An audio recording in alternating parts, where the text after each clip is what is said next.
Hello, my name is John HQ, and today we're going to be going over the Discord template that I put out for free. So, originally the idea was to put out just a very generic template that NFT projects could use to better secure their communities if they decide to set up a Discord server on their own. Now, one issue that I've been seeing almost constantly with this template is people use the template, don't understand the fundamental things underlying it, the foundational things, uh, and it leads to people using it wrong, setting it up incorrectly, not really understanding why things are the way that they are.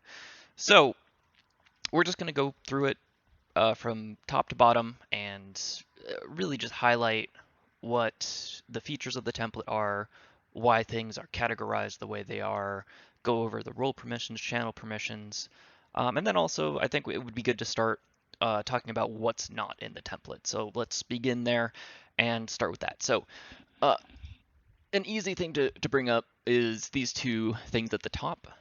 Those are called stat docs. So stat docs are a feature of a lot of different bots.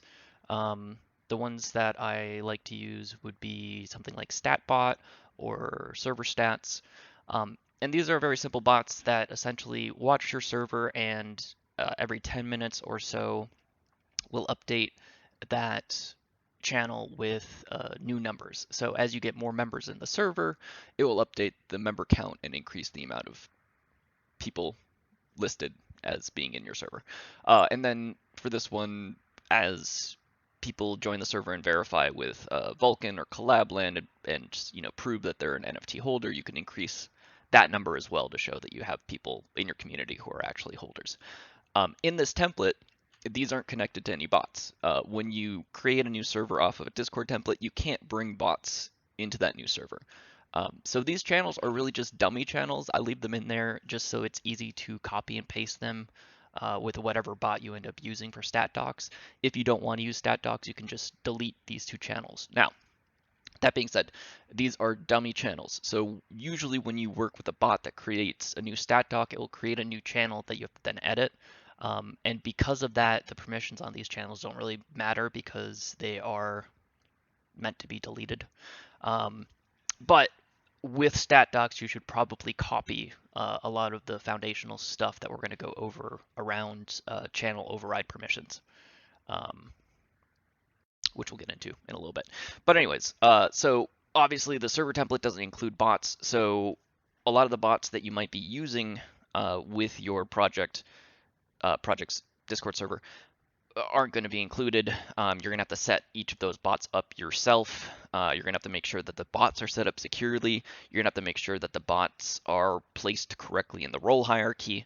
Um, there's just a lot more to go over that I won't be covering today about bot setup, wick setup, um, verification gates, etc. Um, so let's just begin with the verification channel. So the first thing that we're going to discuss is the verification gate. So there's a lovely little thing that you can do in Discord called the view server as role. And this basically just gives you insight into what you can see as each role. So if we join it from the add everyone role, you'll see that we can only see these two different channels. So anyone who joins the server doesn't have a role yet, doesn't have anything, is going to be able to see these two specific channels. So what should be in these channels is in this channel right here, there should be a verification gate. So this is usually done by a bot like Server Supervisor or CAPTCHA bot or even Wick. And it's usually just a bot message with a button that you press that will generate preferably an inline CAPTCHA. You really should not be using a bot like Me6 or Dino and asking people to just react with an emoji to get into your server. If it's that easy, bots can just click on the button and get into your server, right? Like it really only stops the dumbest of dumbest Discord bots. It doesn't do much else than that. So really making sure that you have that inline CAPTCHA is going to be very, very important. There have been a lot of sort of bot raids. I like to call them self bot raids just to differentiate them a little bit from the actual Discord bot application bots.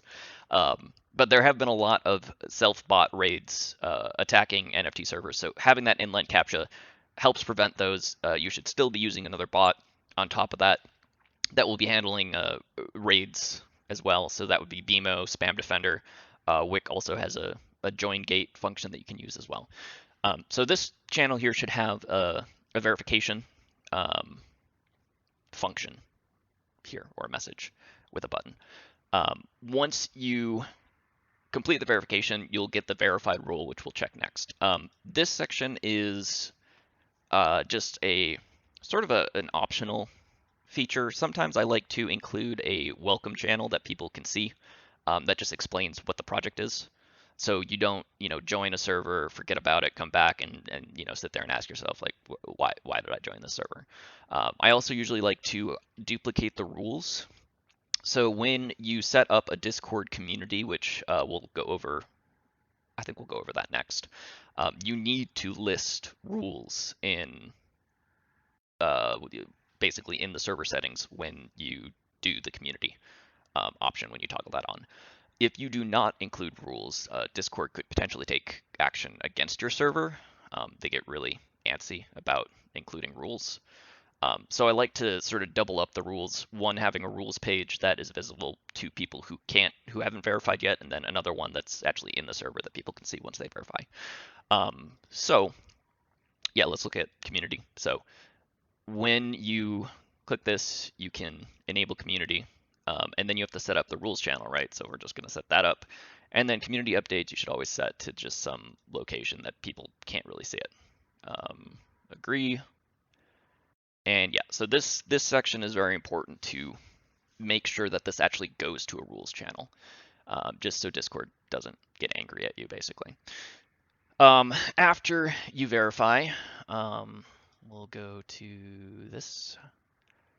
So once you actually verify, all you can see is this general channel, the lounge, some community channels, and then the announcements where you're not able to send messages, obviously. Groovy. So let's start by going through role permissions. I think role permissions are a good place to start. So very, very simply, the @everyone role is cleared of all permissions. The reason why we do this is because when you invariably create a new role, the new role copies any permissions that the @everyone role has. So if we give it view channels, save changes, and we create a new role here, you see that it copies it, right? This can get really, really annoying, especially because past these sort of basic roles, there really shouldn't be new roles that you're creating that have sort of elevated permissions. Every role that you create off of this template moving forward realistically should be a cosmetic role. And what we mean by cosmetic role is a role that just exists in this list here. It might display separately from online members, but it doesn't really have any additional permissions, at least globally. Which I guess also kind of leads into the next thing that I think is worth discussing. There's 3 layers of permissions in Discord. We have the roles, which we're looking at right now, and these are basically like global permissions. If you have a role that gives you a specific permission, like let's say manage messages on moderator. When you have this global permission, as long as there isn't anything else in the Discord server set up to deny you that permission in a specific channel, you're granted it. So moderators have the ability to manage messages across the entire server unless there's a channel specifically set up to deny it, which goes into the next layer of permissions, which would be channel permissions. So inside of the channel permissions as well, which we'll talk more in depth about this in a little bit, but I just want to give a broad overview. You can also toggle on, off, or impartial on each of the roles in each of the channels. So the on toggle means that you get this permission. Even if you don't have it globally, you get it in this channel specifically. So we could grant manage channel permissions to the moderator in this channel specifically, which would then let the moderator only manage that channel. Little confusing, right?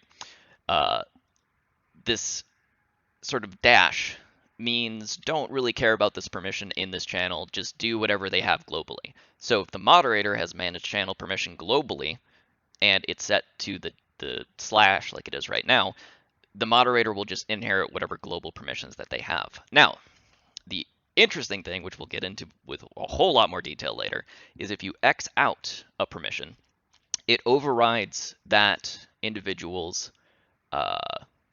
global role permissions. So even if the moderator has managed channel permissions, but the moderator role inside of the channel is X'd out, they're not able to manage that channel anymore. Which is part of this template, part of my setups that I like to include just because it adds like an additional layer of security. It's not, the end all be all, but it's nice to include just because it makes things a little bit cleaner and a little bit harder for an attacker to potentially abuse. Now, the very, very last layer of Discord permissions, which is usually kind of brushed over and people don't really think about too much, is member overrides. So if a member override has view channels, manage channels, etc., that overrides any of the global roles. It overrides any of the channel role permissions. Like this is the top basically. So if there are user overrides inside of a channel, that overrides the global roles and it overrides the role channel permissions. Just makes it even more confusing. Realistically and honestly, there should be absolutely zero reason for you to ever have any user channel overrides. The only sort of exception to that is a lot of ticket tools will create user overrides to add users to channels, to the new ticket channels that they create. It's something that I hate, and it's part of the reason why I pretty much advise every single team that I work with to not use a Discord ticket tool solution. Go to Freshdesk, Google Freshdesk, create a Freshdesk account. There you go. You have a customer support panel that works way better than some random Discord ticket bot that you found off the internet, So what I usually do with teams is I'll still have like a ticket help channel with a button, but the button will just redirect you to a URL on Freshdesk where you can submit tickets there. Way safer, way better for anyone who's actually ever done customer support before. It's just way better. Other than that, like you should not ever see user permission channel overrides. So just if you ever see them, just delete them, honestly, and try and advise whoever created them not to do that in the future. Yeah. And the other time that I usually see it is when people do a bad job setting up a server and give bots sort of that user override, which the way that you should do that is you should just give it to the bot role, not to the individual bot itself. Giving it to the bot role is just a little bit safer to do it that way. So I'm going to reset that because I don't want this here. Okay, so continuing to go through the rules here. Allow list, pretty much what it sounds like. This is just a dummy cosmetic role that you can grant to a user if they manage to get onto your allow list, which is another term for whitelist, or whatever you want to lure it as, which kind of leads to another point that I like to raise. If you end up doing something like, let's say that you are doing an NFT that's with rainbows or something, and you call it the rainbow list, I find it's really helpful to just kind of put in parentheses what the non-lored version of the role is. So like if you're going to call your moderators the storytellers or whatever your lore is, just put mod at the end, just so people like know what the roles are.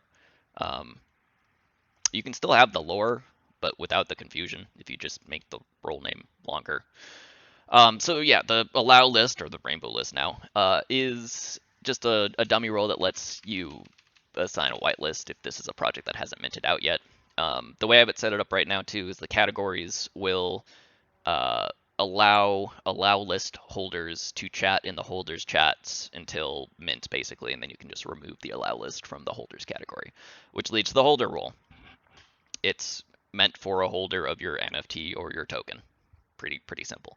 And you'll notice with the permissions, they're just empty because they're cosmetic roles. So let's get to community moderator, which is the first role that has some actual permissions. Oh, actually, I guess we can go through the verified role first because we didn't go through that yet. So the verified role is what you get after you go through the verification gate. And the way to think about it is this is the role that lets you do anything in the server. So if you lose this role, you're not going to be able to see anything or really do anything in the server, which we'll talk more about once we get to channel permissions. But we'll just go through what permissions this role does have. And it's basically just any non-dangerous permission. So view channels, makes sense. Create invites, usually fine. Change your own nickname, usually fine as well. This one is kind of a 50-50. You can toggle it off if you want to. Send messages, totally fine. Embed links is fine, usually. Attach files, also usually fine. If you ever do get to a situation where you have people who are trying to share malware or do something malicious, you can just toggle these off. Could be temporarily. There are some bots that do a decent job of scanning through any attachments and removing all the dangerous ones. It's really up to you and the community that you're creating the server for about how locked down you want it to be. Add reactions, usually fine. Use external emoji, usually external stickers, usually fine as well. You can talk. My microphone just died real quick there. I was trying to do this all in one take, but that's fine.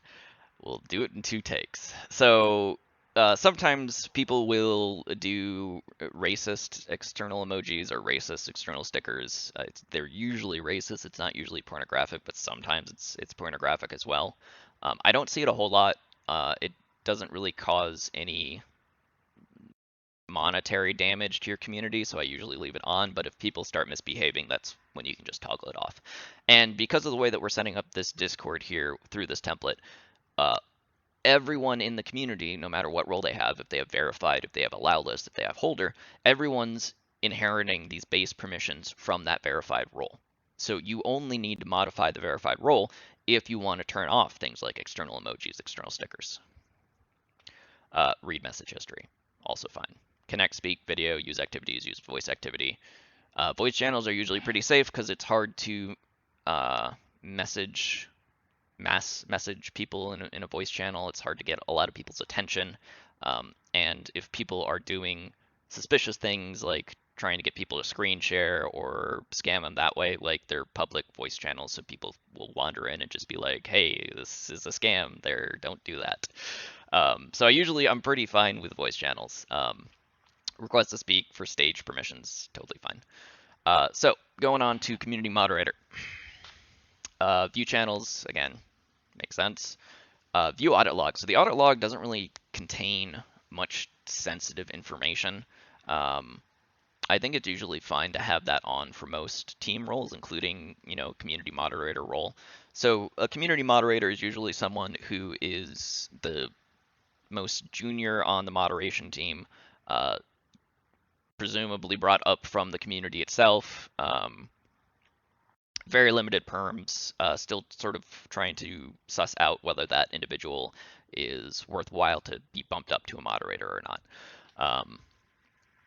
So I think audit logs are usually fine to have on most roles. I think you're going to have more good come out of having people being able to see the audit logs than potential bad.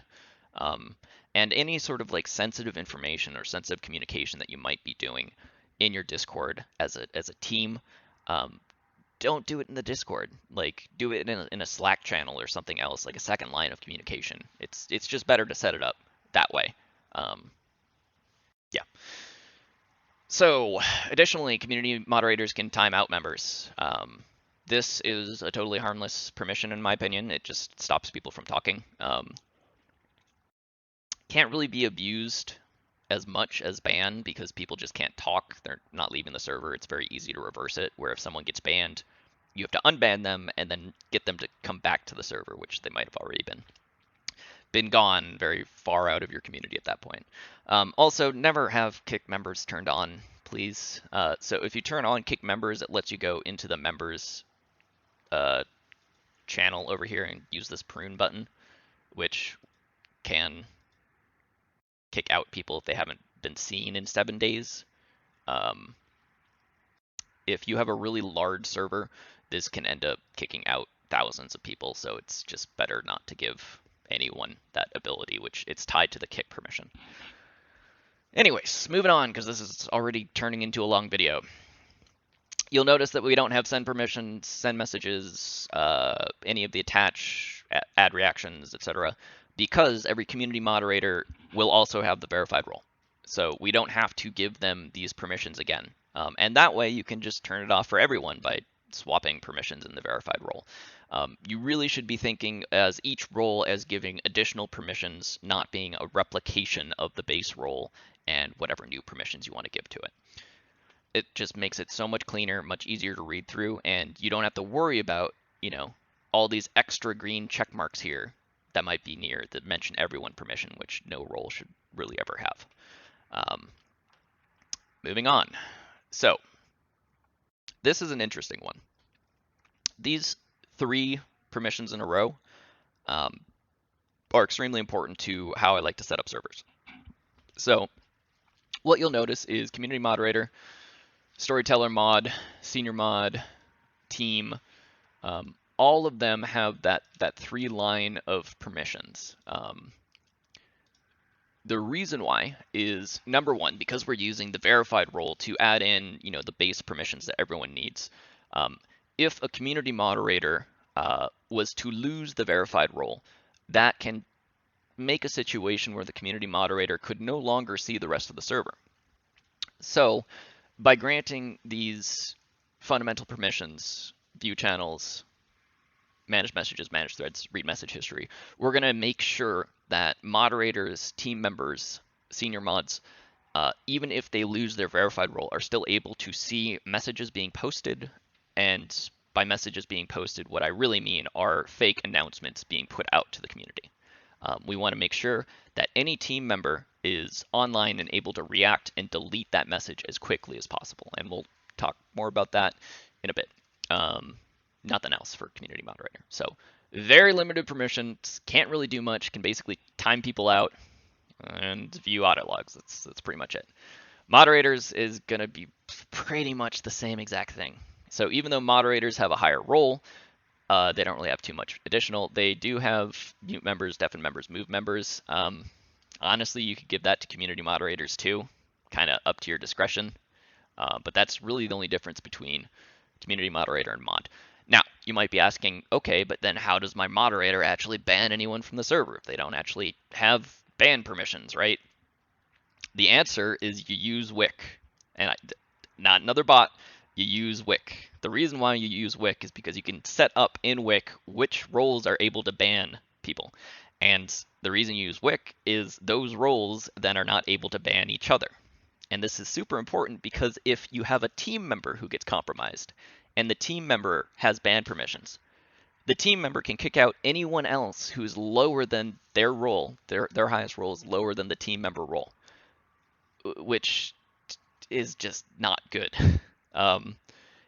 It creates situations where you might have 7 moderators who are online, but because a team member got compromised, those moderators can't, you know, delete the messages that the team member's posting in announcements. They can't do anything because they've been banned out of the server.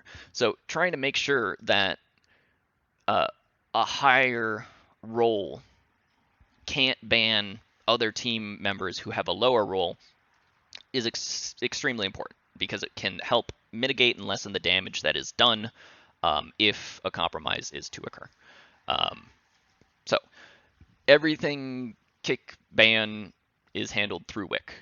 So that's moderators. Senior mods have pretty much the same stuff, except they also have managed nicknames. Managed nicknames is a moderately dangerous permission. The issue is potentially someone could come in, use a self bot, and so if they compromise a senior mod, they could use a self bot to do like an advertising message by changing the nickname of everyone in the server to that advertising message. I've never really seen that done for NFT servers, so I don't think it's a realistic issue to plan around. So I usually allow senior mods to manage nicknames, but it's still a dangerous permission if you're going for a totally secure server. You can toggle that off. That's totally fine. Yeah, pretty much all the same as mod except for that. And then team has pretty much. Oh, senior mod also has server insights. So server insights lets you click on a button down over here inside of community, which will let you see like retention stats, how many people are chatting in the server. So it's like kind of marketing data. Doesn't really have anything too important in it, so it's just fine to grant it for whatever reason if a senior mod is curious about it. Team member has pretty much all the same except for manage emoji and stickers. You can probably grant the manage emoji and stickers to senior mods as well if you have a moderator who's artistic. That's fine. But yeah, everything else here is pretty much the same. Again, I mean, it's not too complicated. There aren't a whole lot of permissions on any of these roles, and that's by design. We're going to handle kicks and bans through Wick.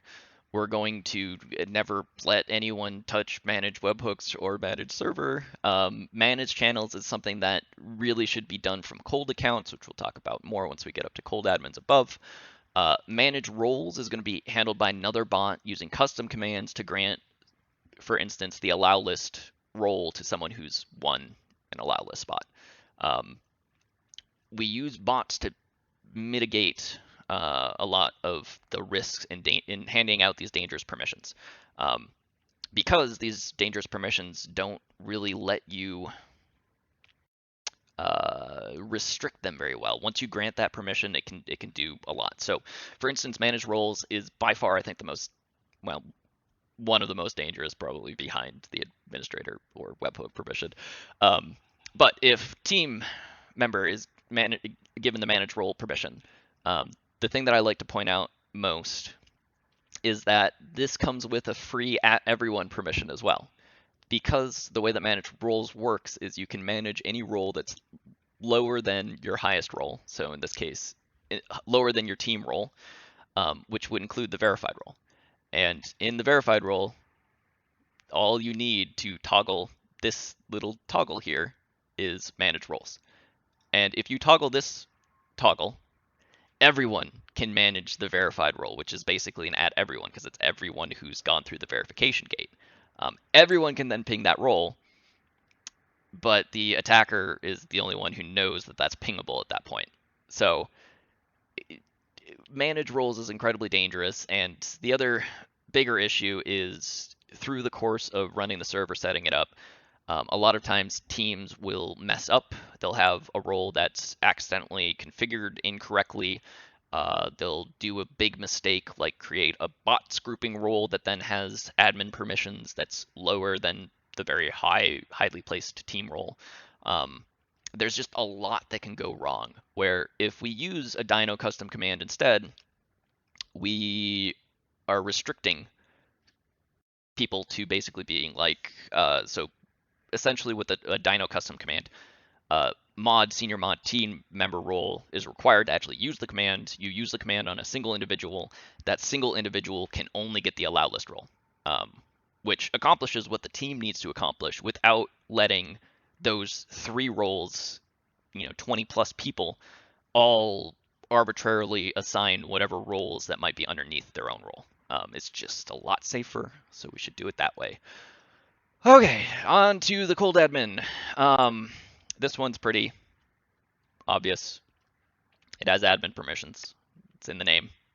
Has a nice little emoji so you know it's dangerous. What a cold admin is a second Discord account that you don't use when you're talking to people. You don't use it in sketchy situations, you don't use it to open links from people. You don't use it on the same account that you're using to tweet all day, to browse OpenSea, etc. The reason why is we're basically creating basically like a cold wallet, but just for a Discord account. So a separate device that's not used for anything else with a separate Discord account that's not used for anything else either. That basically just create like insulation between you and the attackers, the phishers, the scammers, uh, from actually getting access to that account that has this dangerous permission. So if you have the administrator permission, you bypass everything else that we're talking about today, all these other protections, all these other safeguards that we're putting in place. So only having the cold admin set up with that admin permission is pretty vital, because if you are using administrator permissions on a hot account and that hot account gets compromised, there's nothing anyone can do at that point. The server's just toast. So restricting admin permissions only to cold accounts is just what you need to do at this point. Like, there's no if, ands, or but. If you're using a bot that is granting, temporary permissions or something like that, I think that's fine as well, to a certain extent. A lot of those bots haven't been field tested as much as I really want them to be. So I don't particularly like it. And I also feel like those bots being granted to a lot of hot accounts can also create situations where people are trying to set up something in the right way but do it wrongly, do it poorly, and then it creates a situation where through that misconfiguration, there really isn't anyone who can deal with the situation because everyone's account is hot at that point. So having more cold admins, I think, is good, just so you have sort of a backup in case anything goes wrong, which can also include bot compromise, right? So your favorite Discord bot can get compromised. It's happened in the past, and it's a risk that you do have to consider. So having a cold admin up there above any bot roles, above Wick itself even, I think is sort of a good, almost like ripcord, just to decentralize a little bit of the responsibility of the server owner account, the account that originally created the server. It's the person that has, that little star or the crown on them. The server owner account also has admin permissions granted to it, and that can't be removed. It has to be transferred to the server ownership has to be transferred to another account. Like, you can't ever remove administrator permissions from the server owner. So the server owner account should also be a cold admin as well. But if you only have one cold server owner in the server and you don't have any other cold admins, if that server owner goes to sleep and you can't reach them for 8 hours, and there's a bot that's compromised in the server that's above all these other hot roles, team, senior mod, everything else, those team rules aren't going to be able to do anything to stop the bot. Where if you have, 3 cold admins that, live in different continents, you have just a little bit of better time coverage to protect the server if something goes terribly, terribly wrong. Okay, that was a lot. Auditor setup role. I can enunciate. So this role is also an admin role. I just throw this in here because, again, I created this a template initially for like my own use as well. This is basically just a role that you can assign to someone who is going to then set up your server, set up the bot, set everything up securely, set up additional roles, set up additional channels, etc. With the idea being that you delete this role once they're done.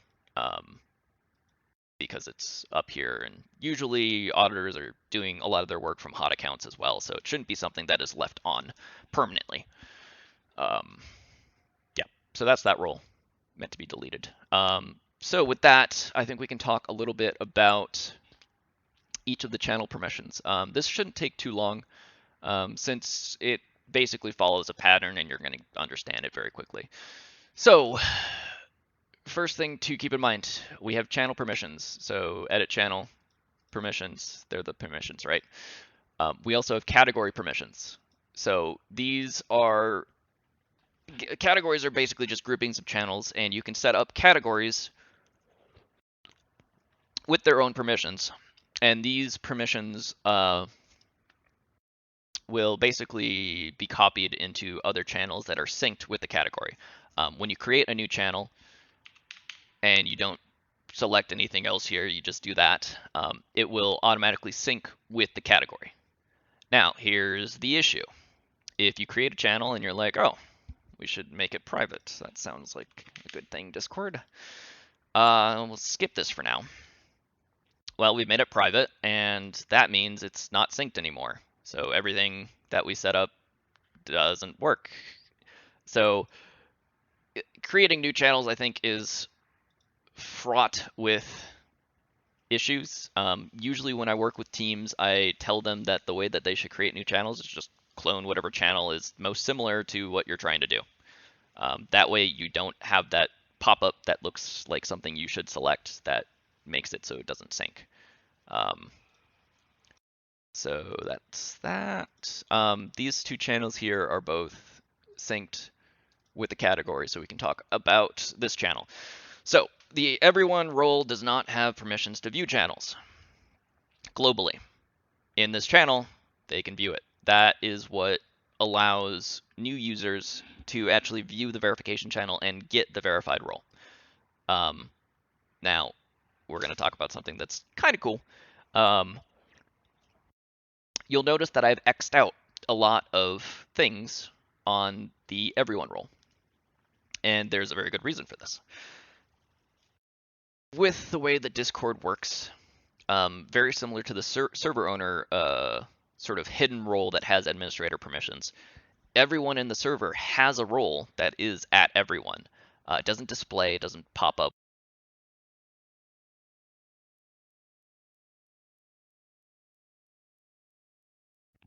Sorry, my hello. Sorry, my microphone just died.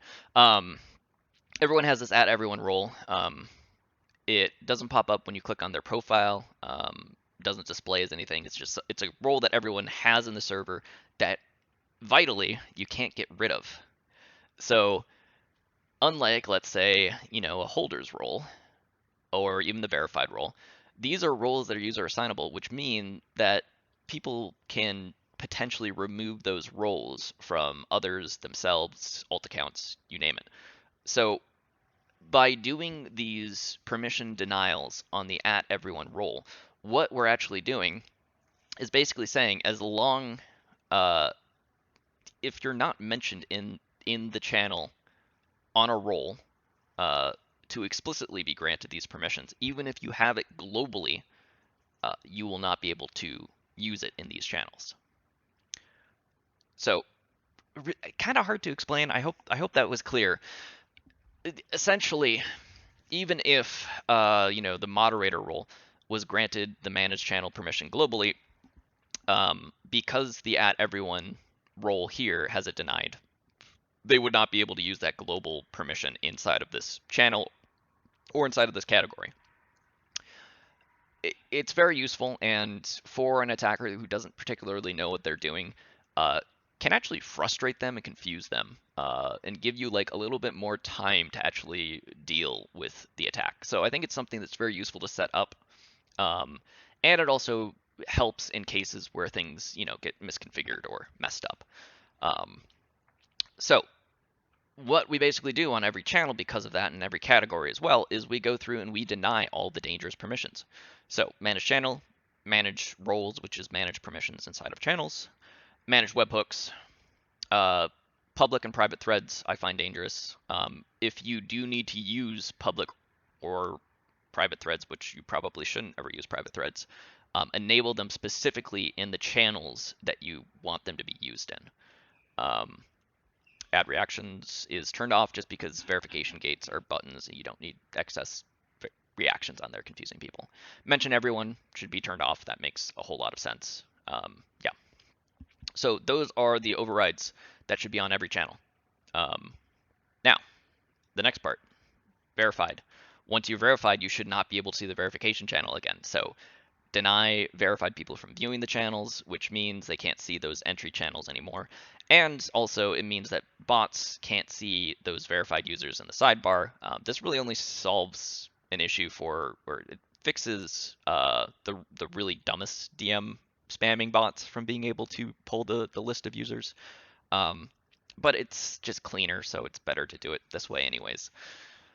And then lastly, I allow team members to view manage message, manage threads, read message history in these channels, just in case there's a weird situation where uh, somehow an attacker is able to modify the verification gate channels for whatever reason. This is a place where optionally you could add in senior mods and mods as well, to give them permission to view these channels. I didn't because I also don't like having my moderators be that visible before verification. I just think it makes it easier to target them, for collaboration scammers, etc. So I usually only have team members here, but this is sort of an optional case where either one would be okay. Either just having the team here or having team and moderator senior mods. Now, on to the most important category channels in the server. The announcements category is what attackers are after. Attackers want basically two things, and there's multiple ways to get there, but they want two things. One, they want to be able to ping everyone. Posting just a fake announcement in a channel isn't really what they're after because people just aren't going to notice it, especially at the times that they usually post these things, which is like at 2 or 3 a.m. They want to be able to ping everyone. They want to create FOMO. They want more eyeballs on their fake announcement, which leads into the second thing. They want to be able to post the fake announcement in the announcements channel. So these should be your most locked down channels. So we're going to look at the category real quick. Everyone can't view channels. Even though everyone doesn't have view permission on channels, we still deny view channels to everyone just to make it so that if some other random role gets into the server that has view permissions, they don't randomly show up in channels that they're not supposed to be. The only way that you can actually view these channels is if you have any of the roles that are mentioned over here and have view channel permissions, effectively making it a private channel, as Discord likes to describe it. Everyone can't send messages, so to actually send messages in this channel, you need a specific role on this sidebar here that has send message permissions turned on, which, by the way, none of them do. We'll get to that in a minute. Can't create public or private threads. Can't add reactions. This one you can toggle on or off depending on your community. I left it as a default off, but you can toggle it on for your community if you want people to react to show it's lively. Can't mention everyone. Can't connect. There's no voice channels. Can't manage events. Verified role. Can just view channel. This is honestly what you need most of the time because remember, again, the verified role inherits everything that it needs globally from that global role. So you don't have to go through here and turn on read message history or whatever else in this channel. It already inherits that all globally. So all you need to toggle is just this view channel button. And because we already did the denial of dangerous permissions on the @everyone role, we don't have to go through and exit all out and make it really confusing. It's just not necessary. We have it covered. Just simply turn it to a green little check. So moderator can view, and as I was talking about before, the sort of the trifecta of moderator protection here. Able to manage messages, able to manage threads, able to read message history. This doesn't let them post in the announcements channel. All it lets them do is delete messages if they so see fit. So if a moderator is awake at 3 a.m. and sees one of the founders, one of the team members suddenly start posting announcements that don't look correct, the moderator can delete it. This might suck if it's an actual announcement, but I would rather have a moderator delete an actual announcement every once in a while than have a fake announcement up for any period of time. The more people that you have that have the ability to delete those messages, I think the better. And it gives the team more time to react and get rid of the compromised account that's posting the messages or the compromised bot that's posting the messages. So yeah. Additionally, I turn on connect to voice channel for all of the team roles. I don't include community moderators into this sort of level of trust, but mod, senior mod, team member roles can all connect to a voice channel just in case the attackers create like an announcement voice channel. We don't want them to create an announcement voice channel and then do like a do a an X on Connect for moderators or whatever weird stuff like that, or for everyone. Yeah, so that's primary setup, and that's replicated to senior mods, to team members. Again, the reason why is because we want to make sure that they can see the channel if the attacker takes away their verified role from all those team members who might be online.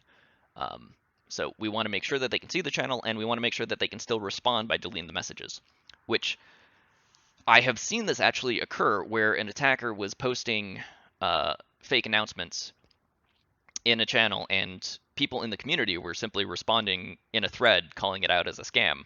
And the attacker could not figure out how they were posting threads. The reason they were able to post threads is because, for whatever reason, which this was a mistake, but for whatever reason, the verified role that let people actually see the announcements channel had create public threads turned on. So the attacker kept trying to remove threads from all the global roles, everything. I saw this in the audit log, and he was like going back and forth with community members trying to fight them to keep them off of his fake announcement message for like 2 hours. Um, so having these as manual channel overrides in addition to their global role can potentially confuse an attacker, because the attacker could remove the permissions of the global role, but the user would still be able to uh, delete messages. Um, so yeah, I think it's just helpful to add in. It's honestly, it can be a little bit overkill, because like I mentioned, if they're able to modify the global role, they should be able to just delete the role itself too, which would get rid of this override. But attackers usually aren't, omnipresent. So I think it's an additional sort of barrier, an additional little hurdle that can make the server more secure. So yeah, and that is replicated across all of the announcement channels. Now, the question you might be having is, okay, how does anyone post an announcement if no one can actually send messages? And the answer I have to that is you should use a bot to handle posting announcements. So the bot that I have developed, which is open source, I'm still working on it before I actually get it into sort of a release state that I think I'm comfortable releasing out to the general public. But the code's already posted, so you can just go use it yourself if you want to at this point. But the bot will require you to set up an additional 2FA code on your mobile authentication app, so Google Authenticator or Authy or whatever you have, and you have to enter in that 2FA code every time you want to do an announcement. And when you enter in the 2FA code, it will create a user override, the thing that I mentioned that should never actually exist. Um, it will create one temporarily, so it will only create this for 2 minutes before it removes it. So it will create a user role where you're able to send messages and mention everyone. And as we were discussing before, that user role overrides, global roles, it overrides channel permissions, and it overrides the everyone permission denied because you're mentioned now in the sidebar.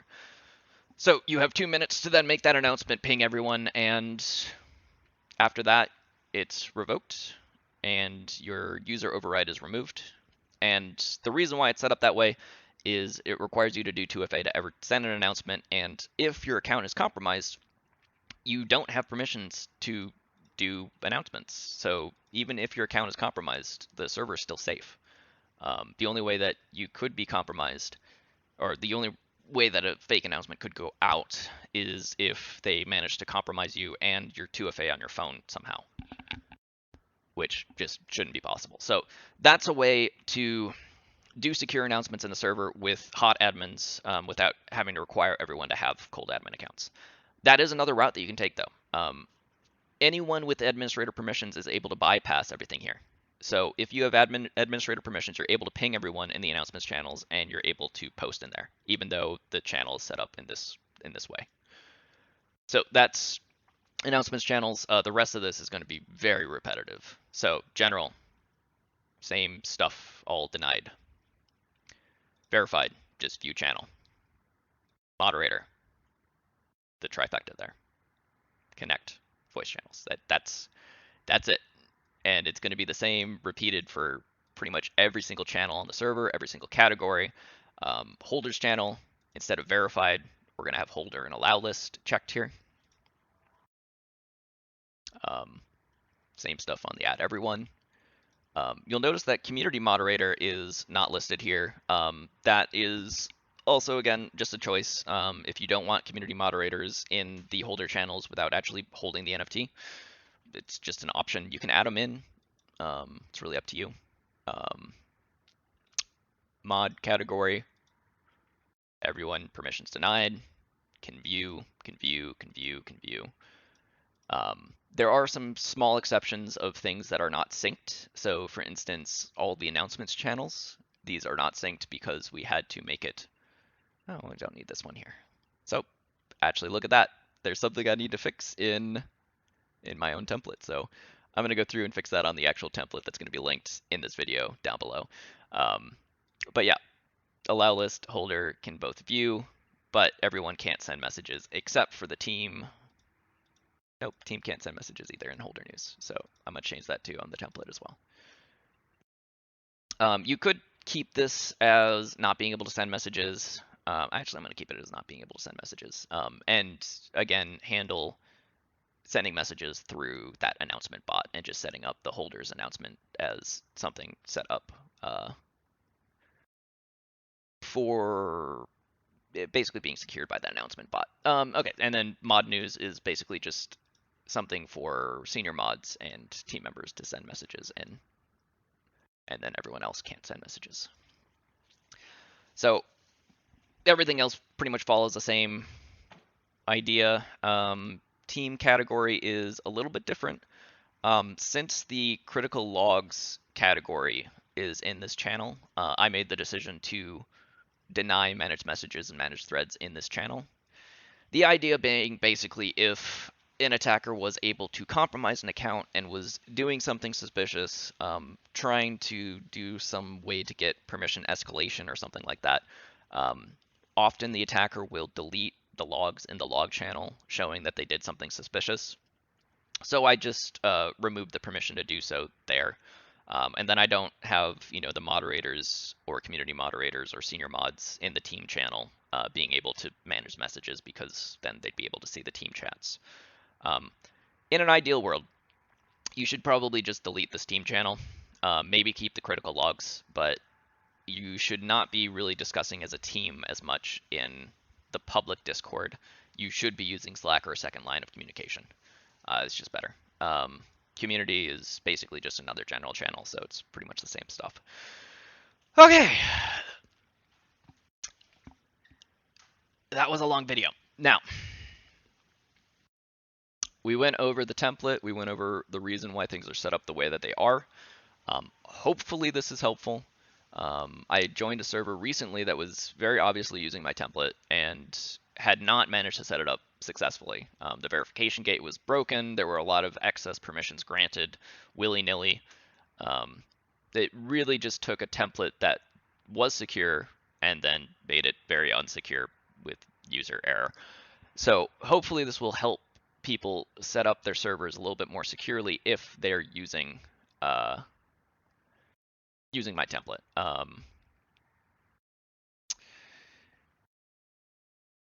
Just to echo the beginning point again, part of what I do, part of my business, how I make money, is both setting up servers and auditing servers. And I think people get a little confused why I release so much information. And the answer why is because I just spent, looks like almost an hour now, an hour, 50 minutes, rambling essentially about all of the different sort of weird edge cases in Discord and why things are dangerous and how they can be dangerous. It took me months of just constantly banging my head against the wall, thinking like an attacker would think, seeing attacks actually occur, to come up, with these best practices that I've laid out in this video, and even with this template. Um, it takes a lot of time, and it takes probably way more discussion and understanding more information shared than I'm able to share in this video to understand the risk of every single thing that we talked about, during this video, as long as it is. So what I usually recommend is using this template is a good idea. It's better than starting from scratch. Um, so if you're a new project and you don't have a big budget, I think using this template is better than anything else. But if your project grows, you still should work with a Discord auditor to make sure that they come in and check what you did to make sure that you didn't mess up in any of the numerous ways that I mentioned of ways that you can mess up. Um, Really, what an auditor should be doing is coming in and checking on your work to make sure that everything is secured. What happens in reality is every single time I go into audit a server, I have to fix every single thing. There is so much that you can screw up that it's very difficult. Basically, is what I'm trying to get at. So that's part of the reason why I don't feel threatened in sharing information, because at the end of the day, for large projects that want to make sure that their communities are secure, they want to ensure that their communities are secure. And having something that is 80% good isn't going to cut it. And those are the projects usually that I work with. So that's why I'm happy to share this information out there, especially for projects that have a limited budget, where 80% is probably going to protect them, which is great, because then less people get scammed. Um, so yeah, end of the day, like, can you set up a Discord securely yourself? Yes.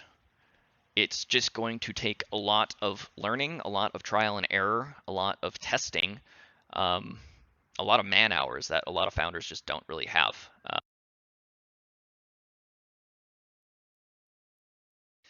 So you can do it yourself and like read through all of my content, watch this video a couple of times, test things out yourself to make sure that everything is working as you intend. Try and break your own server, try and escalate your own, you know, escalate permissions inside of your own server. Um, you can do it. It's just going to take a lot of time. So I think the resources should be out there for everyone to be able to do it themselves if they want to spend the time and not the money. So that's just kind of the summary of why I do the things I do. Um, and yeah, the things that we didn't cover in here obviously were bot setup, and all the other things that I mentioned at the beginning of the video. I hope this was useful. I'm going to probably do a couple more videos like this. The one that I have requested next is going over Wix setup, which is going to be probably an even longer video than this one, because I'd like to talk about each individual setting in Wix and what it does and why I toggle it on or off. But that's going to take a while. Okay. Yeah, hope it was useful. There's going to be the link again to this template down in the video description. Feel free to tell me if you think I got something wrong. Like this template is not here just because of my own work. It's here because of other people in the community, people in ServerForge helping me out with the template. I constantly ask people, like, if you notice something wrong with the template, just tell me. Like, we can talk about it, see if maybe your idea is better than my idea. Um, it could be. Um, it has been in the past. There have been cases where I did things incorrectly. So other auditors out in the space like me, including Luke and Amop, Grassy ETH, Plumferno, all have helped contribute either to this template directly or to learnings, teachings that have changed the template over the months. So feel free to comment if you notice anything that's off. And yeah, until next video, I guess. Yeah, I'm just going to say goodbye and hang up now. Goodbye.